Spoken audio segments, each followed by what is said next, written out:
So we are having a string num, and we want to find a Fibonacci sequence. If we can find it, we're gonna return any Fibonacci sequence. So otherwise, we're gonna return an empty array. So the Fibonacci sequence basically is like that. So for this example, we have the Fibonacci sequence like this, and formally, it should be non-negative integers. And the first condition is that it must be more than or equal to 0, less than 2 to the power of 31.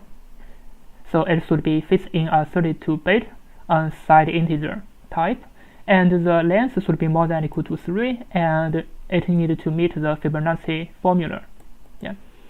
And note that when splitting the string into pieces, and it's gonna have leading zeros. So except if the piece is a number 0 itself. So this is also the same meaning. If it is only 0, it is okay, but it will not have 0, 1 or 0, 0, 1 like such numbers like that. It will not have this kind of cases, only 0. So we're gonna return any sequence of num. Otherwise, we're gonna return an empty array. Now let's try to define the backtracking function, because normally this kind of problem we can solve it like backtracking, and the num's length is 200, but it's gonna fit into 2 to the power of 31. It means even it is 200, we can still solve it by backtracking, because this number is not long enough, because the longest is like 9 digit or 10 digit. It is not long enough. So this means we can solve it by using backtracking to find it, because for the for loop it is only 10 different cases inside the backtracking for loop. For the next one, it's also the same. So the final result may be 10 times 10 times the length of the num times 200. So it should be okay for the backtracking. Inside, I'm gonna prepare an index and a result. So finally, I'm gonna return this backtracking, and it's gonna start from index 0, and I'm gonna prepare an empty array. So this empty array is a result, and I need to prepare the length of the num because it is a string. So the length of the num is n.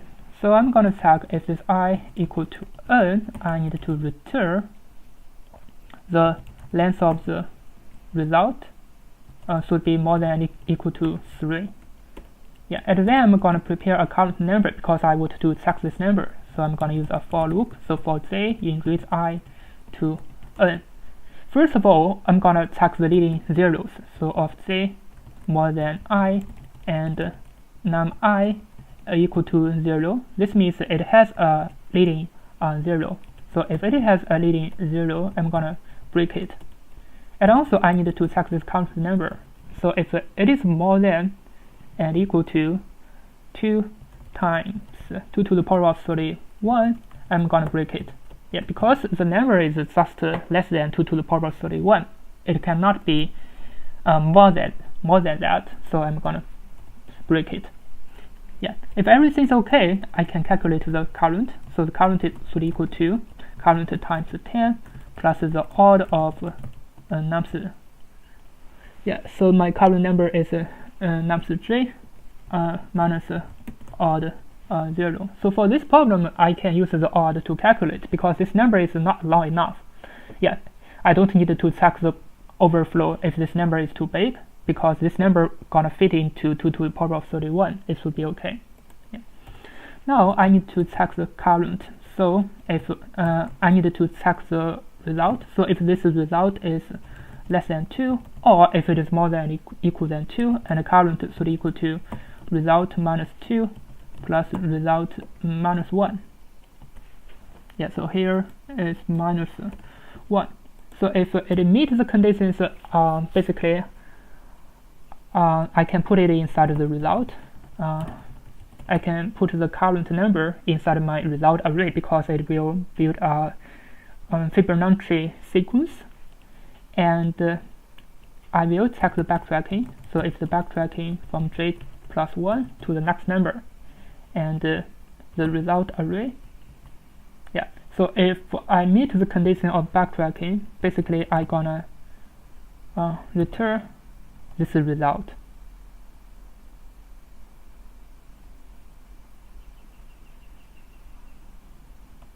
Otherwise, I'm gonna return an empty array. Yeah, this means I didn't find it. I think that should be okay for the pod, but now let me just run it. It should be num, not nums. Yeah, as you can see, something wrong with the first testing case. Yeah, I always return an empty array. It seems it is not okay. Yeah, let me yeah,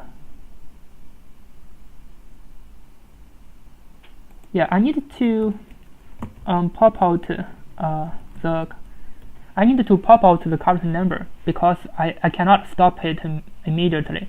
I have to pop out and check again, otherwise I cannot find the final result. Now let me run it. It is not okay. Yeah, I get this kind of number. It should not be okay. 12, 0, 12. Yeah, it seems a Fibonacci number, but I don't have this kind of 12. Yeah, it means something wrong. Yeah, let me check.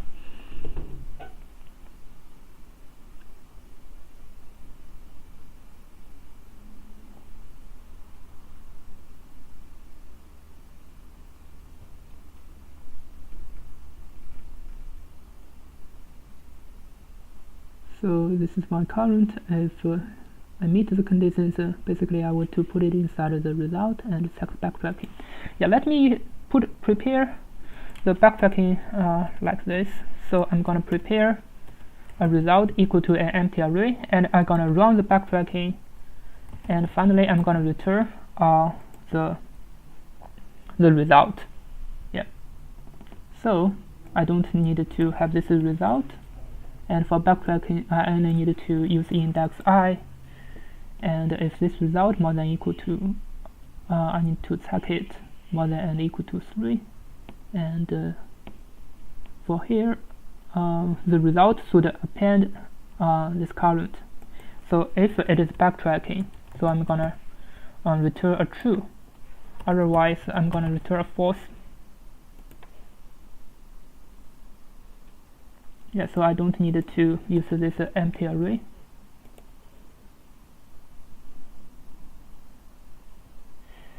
Yeah, still this is wrong. Yeah, let me check why it is wrong.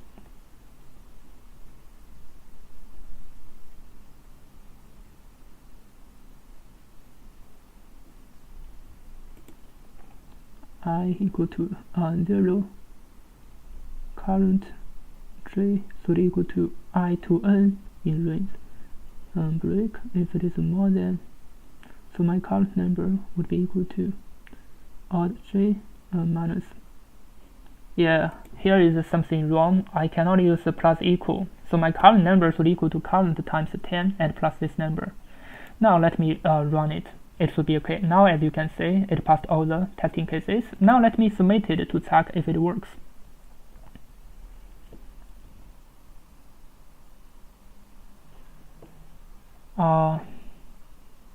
This number is too big, and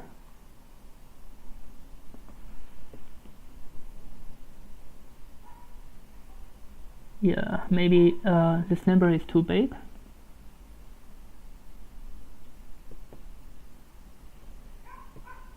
Yeah, it seems all those numbers may be too big. Let me just copy this number.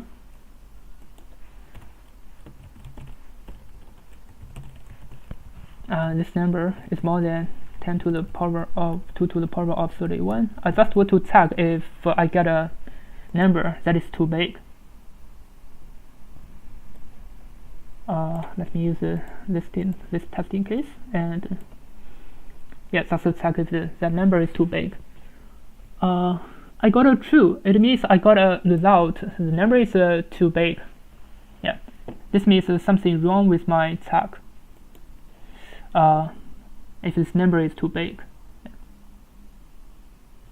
Yeah, but basically from here, if it is more than this number, I break it. Yeah, I cannot break it like this. I have to break it after checking the current number. That is why it is wrong. I have to break it from here. This is what I get. I got a current number and I'm gonna check if it is big enough.